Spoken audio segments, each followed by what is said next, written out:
2 hari menjelang pelantikan Presiden dan Wakil Presiden terpilih, rencana pertemuan Prabowo dan Ketua Umum PDIP, Megawati Soekarno Putri, belum kunjung terwujud. Berulang kali, Ketua DPP PDI Perjuangan Puan Maharani merespons secepatnya Megawati dan Prabowo bertemu, termasuk saat pertemuan diisukan akan digelar di Istana Batu Tulis Bogor. Puan juga tidak membantah rencana pertemuan Prabowo Megawati dibahas dalam pertemuan elit PDIP dengan Megawati Rabu malam. Insya Allah, dan pada kesempatan ini saya ingin mengucapkan selamat ulang tahun kepada Pak Prabowo. Pertemuan biasa, bertemu dengan Ketua Umum untuk berdiskusi tentang hal-hal yang memang sekarang sedang terjadi, ya, menjelang pelantikan Presiden dan lain-lain. Soal persiapan pertemuan Prabowo dan Bu Mega? Ya, bisa juga. Di sisi lain, Wakil Ketua Dewan Pembina Partai Gerindra yang juga adik Presiden terpilih Prabowo Subianto, Hasyim Joyo Hadikusumo menyatakan Prabowo sudah siap bertemu Megawati, kata Hasyim. Prabowo sudah menanti 2 tahun, jadi tidaknya pertemuan tergantung dari Megawati Soekarno Putri. Rencana pertemuan? Pak Prabowo sudah menunggu 2 tahun, terserah Ibu. Ya. Sudah ditentukan waktunya mungkin? Ya insya Allah. Berarti Pak Prabowo siap kapan aja ya Pak? Iya, pagi malam. Pernyataan Puan Maharani maupun Hasyim terlontar saat susunan kabinet Prabowo tengah digodok dan para calon menteri dan wakil menteri tengah menerima pembekalan di Hambalang. Dalam pembekalan hari Rabu, tampak Budi Gunawan dan ST Burhanuddin, 2 figur yang dikenal memiliki kedekatan dengan PDI Perjuangan dan ketua umumnya.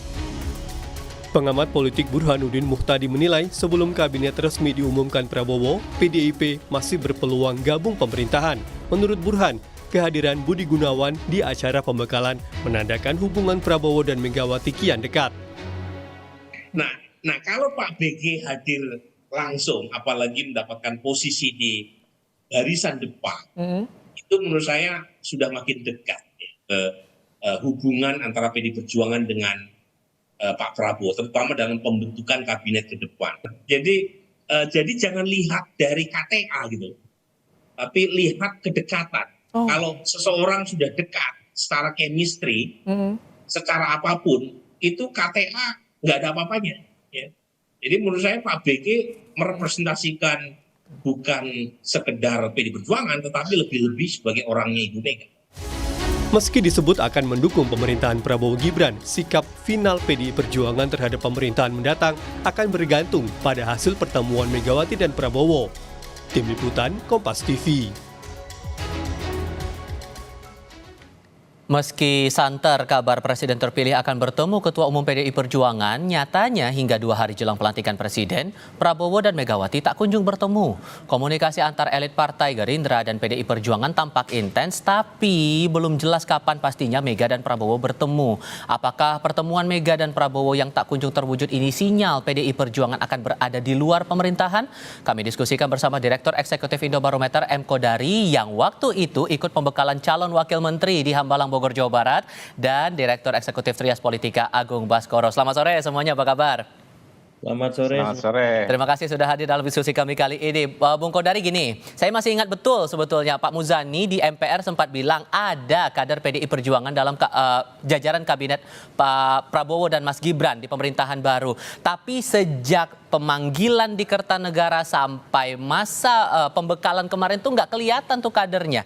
Jadi sebetulnya apakah masih ada ruang buat PDI Perjuangan bergabung ke pemerintahan baru?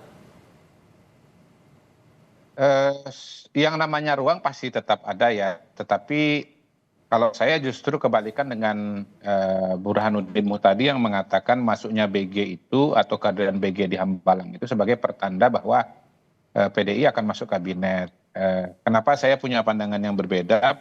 Pertama, saya melihat Pak BG itu hadirnya bukan sebagai representasi dari PDI Perjuangan atau perwakilan formal dari PDI Perjuangan, tetapi sebagai sebuah jalinan komunikasi informal antara Bu Mega dengan Pak Prabowo. Dan sebetulnya itu justru sinyal bahwa PDI nggak akan masuk ke dalam. Karena kalau PDI masuk ke dalam secara formal, maka pertama Pak BG akan diresmikan sebagai wakil dari PDI Perjuangan. Yang kedua bukannya Pak BG yang masuk. Yang kedua yang lebih eksplisit lagi, ada fungsionaris PDI Perjuangan dekat dengan Pak Hasto, kalau nggak salah Deddy Sitorus, yang mengatakan tidak ada asosiasi antara Pak BG dengan PDI Perjuangan.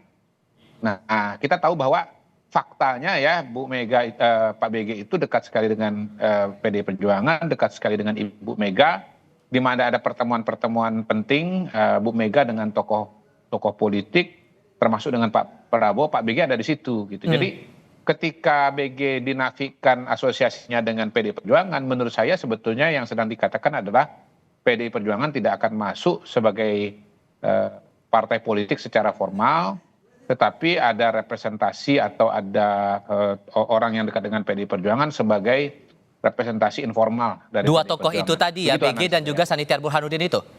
Oh enggak, kalau ST Burhanuddin sepengetahuan saya tidak dekat. Orang sering mengasosiasikan ST Burhanuddin dekat dengan PDI Perjuangan karena adiknya Pak TB Hasanuddin itu fungsionaris PDI Perjuangan dan pernah jadi sekretaris militernya Ibu Megawati. Tetapi menurut saya ST Burhanuddin bukan representasi dari PDI Perjuangan dan kita belum pernah lihat ST Burhanuddin itu sebagaimana kita melihat Pak BG misalnya dekat dengan Ibu Mega. Tidak pernah menurut saya. Oke, dengan sudah ditunjuknya elit partai nih Mas Agung, sampai ada penugasan dari PDI Perjuangan terhadap Basara untuk bisa ngobrol begitu ke Sekjen Partai Gerindra Ahmad Muzani, terlihat tampaknya belum ada juga kejelasan masalah pertemuan antara dua tokoh partai ini. Apa yang bikin alot kelihatannya ini?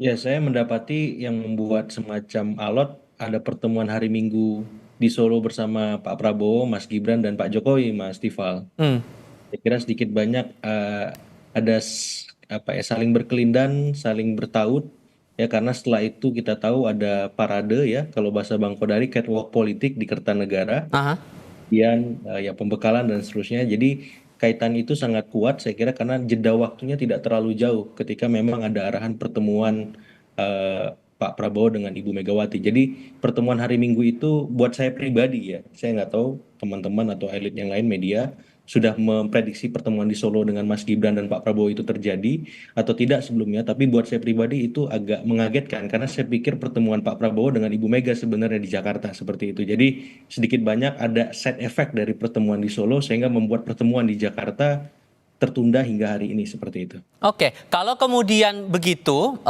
Anda menangkapnya kalau tadi Mas Kodari bilangnya ya ini kemungkinannya ya sudah tidak akan masuk ke dalam. Ini memang sudah jelas sinyalnya bahwa PDI Perjuangan tidak akan bergabung ke pemerintahan baru, Mas Agung? Ya, saya melihatnya tipis-tipis ya, karena selain Pak BG, ada Ibu Sri Mulyani, Mas Tifal, yang sedikit banyak punya irisan walaupun tidak langsung dengan PDIP dan punya komunikasi kedekatan politik dengan Ibu Mega, Mbak Puan, dan seterusnya. Jadi selain Pak BG ada Bu Sri Mulyani sebenarnya. Dari kalangan profesional sebagaimana saya mendapati PKS ada Prof. Yasserli ya, yang memang didaulat dalam tanda petik akomodasi ataupun merepresentasikan PKS walaupun tipis sekali ya, karena kan biasanya kita tahu yang bergabung adalah kader utama, apakah itu di DPP, apakah itu dekat dengan ketum ya, sekjen, bendum, dan seterusnya. Tapi dalam konteks ini saya melihat tipis-tipis ya, keberpihakan politik ataupun sikap politik PDIP nanti ya tidak tebal-tebal mengkritik, tapi tipis-tipis saja.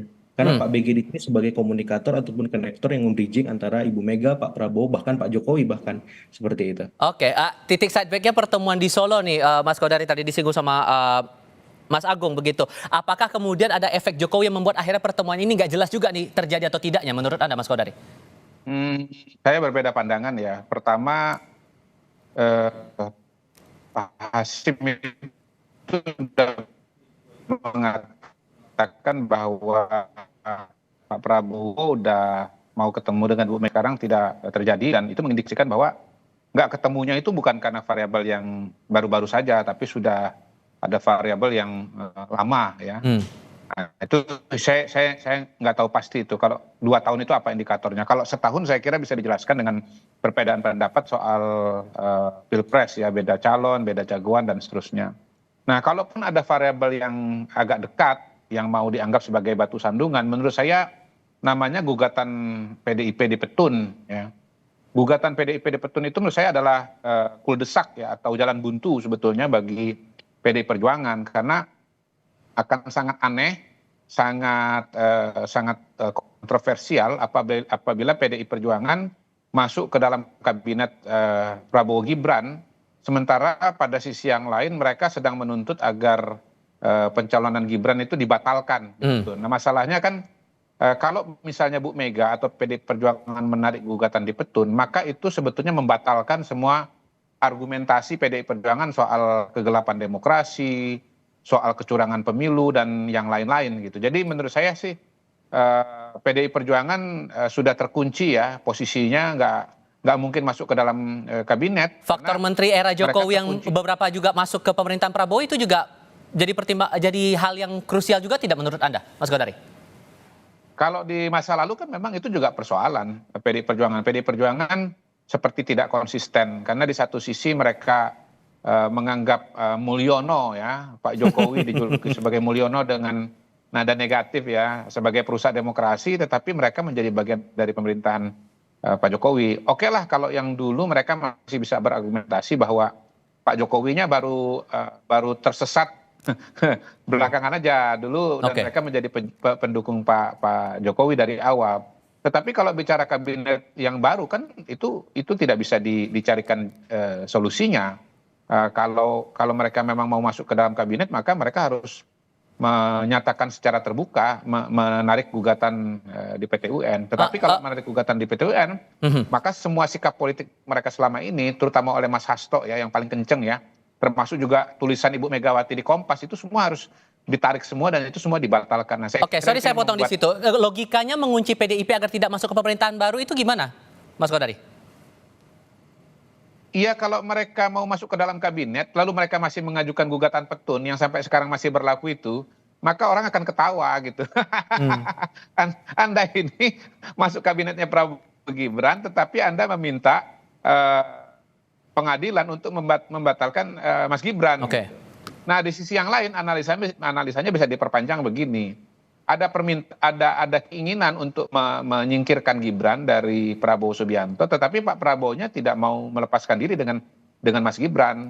Untuk berbagai alasan yang jelas ya. Pertama misalnya dia memang keberlanjutan bagi Pak Prabowo. Yang kedua kemarin bisa menang sekali putaran juga ada kontribusi suara Mas Gibran yang nyata. Dan yang ketiga yang paling realistis adalah bahwa Pak Prabowo itu di kepalanya agendanya sudah bicara mengenai pelantikan, menyusun kabinet, bagaimana memimpin pemerintahan. Nggak mungkin lah beliau ditarik mundur ya, pada soal wakil lagi yang akan menimbulkan krisis politik, yang akan menunda semua agenda-agenda yang ada. Jadi menurut saya semua analisa itu jangan pakai analisa kita sendiri, kacamata kita sendiri. Marilah kita coba lihat dari kacamata Pak Prabowo. Kemudian runtut duduk persoalannya menjadi jelas. Kalau melihat contoh kasus terakhir juga nih Mas Baskoro, begini, kita lihat juga Nasdem memutuskan mendukung tapi tidak bergabung ke kabinet, begitu, tidak mengutus kader untuk masuk ke pemerintahan baru. Apakah kemungkinan itu juga bakal terjadi di PDI Perjuangan? Ya saya kira gini ya, 17 menteri Pak Jokowi ini bisa dilihat dua hal ya. Dari dimensi teknokratik memang mereka ahli ya, memang biasa kerja dengan Pak Prabowo tahu kompetensi mereka. Tapi ada dimensi politik dan itu sangat kuat sekali ketika 17 menteri hadir. Saya kira pengaruh besar Pak Jokowi sebagai mentornya Pak Prabowo sebagai presiden saat ini, dan itu sedikit banyak menjadi pertimbangan bahwa balancing of power yang dilakukan oleh Pak Prabowo memang harus bertahap, berproses, tidak serta-merta langsung kemudian menafikan apa yang sudah dilakukan Pak Jokowi. Saya bukan ingin membuat semacam paradoksial interaksi antara ketika dengan Ibu Mega maka Pak Jokowi enggak, atau saling meniadakan ketika dengan Pak Jokowi dengan Ibu Mega tidak. Jadi tapi justru Pak Prabowo ingin keluar dari itu semua, memfasilitasi semua para presiden karena yang belum diajak komunikasikan Ibu Mega. Niatan itu yang saya kira lebih kuat, lebih besar dari Pak Prabowo, bagaimana kemudian mencari waktu untuk bertemu dengan Ibu Mega supaya apa? Tidak ada halangan dan hambatan dengan siapapun dia ketika berkomunikasi, karena beban sejarahnya nggak ada secara personal ya. Institusional kita lihat PDIP Gerindra mesra sekali di legislatif. Ya Ketua DPR Mbak Puan dibales Ketua MPR Pak Muzani, otak-atik Gatuk MD3 juga nggak ada gitu. Jadi saya melihat memang masih ada celah, tapi bisa jadi mungkin keterlibatan PDIP di kabinet bukan saat ini secara langsung ya dengan kader-kader utamanya, tapi mungkin setelah pelantikan ataupun setelah Pak Jokowi firm ya menjadi presiden. Akan lain ceritanya kalau ternyata sampai di detik-detik terakhir sampai menuju pelantikan tidak ada pertemuan, itu akan lain ceritanya menurut Anda? Ceritanya akan tetap sama Mas, ini cuma menunda saja kalau saya lihat. Setelah pelantikan, karena kan ada ruang juga nih Mas, ada ruang bahwa terbuka peluang kalau terjadi pertemuan setelah pelantikan. Kemungkinan bahwa pertemuan itu terjadi setelah pelantikan dan dikaitkan dengan peluang PDI bergabung ke pemerintahan baru? Gimana? Iya, tidak langsung kemudian jadi bertemu tidak langsung kemudian dapat jatah, nggak seperti itu logika PDIP yang saya pahami gitu. Jadi butuh proses, butuh waktu, mereka punya mekanisme di internal, misalkan dalam waktu dekat ada kongresnya seperti itu. Jadi bisa jadi bertemu dulu, menormalisasi semua hal. Tadi kan Bang Kodari menyampaikan ada beberapa hal, misalkan tanggal 24 ada putusan petun misalkan. Terus ada beberapa kritik-kritik PDIP yang itu perlu dielaborasi lagi apakah memang sesuai dengan nafas PDIP saat bergabung dengan kabinet nanti. Jadi saya kira pertemuan nanti lebih banyak menormalisasi relasi yang sudah terjadi ketika Pilpres, pasca Pilpres seperti itu, kemudian baru diarahkan bagaimana ada semacam distribusi komposisi ya. Dalam konteks Nasdem mungkin nggak masuk, tapi bisa jadi distribusinya bukan di kabinet, tapi bidang-bidang lain secara ekonomi, legal protection, dan seterusnya. Tapi yang namanya dalam 2 hari jelang pelantikan ini semua jadi mungkin ya, namanya politik semua akan tetap saja berubah dan dinamika ini patut untuk kita cermati bersama. Mas Agung Baskoro, terima kasih. Bung Kodari, walaupun Anda belum mau membocorkan posisi Anda di mana, tapi terima kasih sudah bergabung bersama kami kali ini. Sehat selalu semuanya, selamat sore. Sama-sama, terima kasih semua.